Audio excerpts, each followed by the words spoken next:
रविवार देर शाम कांग्रेस ने दिल्ली में अपने हिस्से की 3 सीटों पर उम्मीदवारों का ऐलान कर दिया।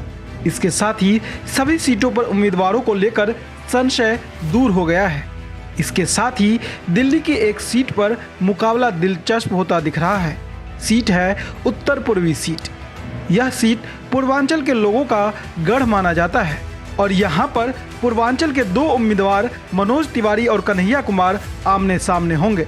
दरअसल कांग्रेस ने कन्हैया कुमार को टिकट दिया है। इससे पहले बीजेपी ने इसी सीट से 2 बार के सांसद मनोज तिवारी पर फिर से भरोसा जताते हुए उन्हें टिकट दिया है।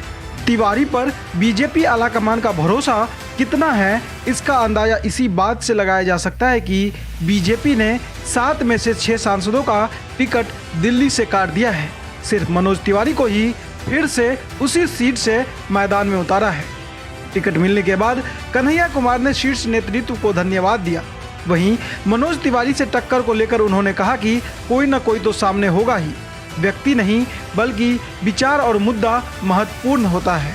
यह तो जनता तय करेगी कि उन्होंने कोई काम किया है या नहीं। उन्होंने कहा कि उनकी लड़ाई 5 न्याय की मुद्दों पर होगी, जिसे वह उत्तर पूर्वी दिल्ली के लोगों के सामने रखेंगे। वहीं कांग्रेस नेता कन्हैया की उम्मीदवारी पर भाजपा सांसद मनोज तिवारी ने कहा, मैं भाजपा उम्मीदवार के रूप में लोगों से मिल रहा हूं और अपने कामों के आधार पर वोट मांग रहा हूं।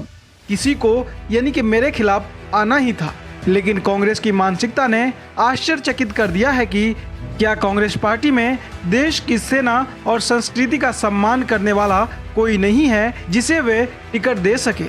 जो भी आएगा यानी जो भी उत्तर पूर्वी दिल्ली से आएगा वह 40 दिन के दौरे पर है और वे हमारे क्षेत्र में हुए 14,600 करोड़ रुपए के काम को जरूर देखेंगे। उन्होंने आगे कहा कि टुकड़े टुकड़े गिरोह का नेतृत्व करने वाले लोग दिल्ली और दिल्ली के लोगों के प्रति जिम्मेदार नहीं हो सकते हैं। ऐसे में आइए समझते हैं आखिर कन्हैया के उतारे जाने से ये सीट कैसे हाई प्रोफाइल बन गई है और क्यों इसे लोकसभा चुनाव के सबसे बड़े मुकाबलों में से एक माने जाने लगा है। पहला, 2 स्टार वक्ता के बीच जंग। नॉर्थ ईस्ट दिल्ली से मनोज तिवारी बीजेपी के उम्मीदवार हैं। वह इस इलाके से लगातार 2 बार सांसद बने हैं। माना जाता है कि इस इलाके में उनकी अच्छी खासी पकड़ है।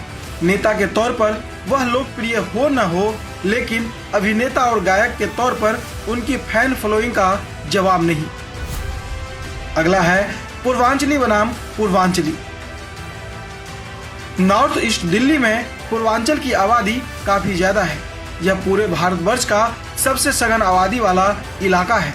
इसकी वजह है यहाँ पर बनी अनधिकृत कॉलोनियाँ, जहाँ पर अलग अलग राज्यों के प्रवासी या माइग्रेंट्स जनसंख्या सबसे ज्यादा है।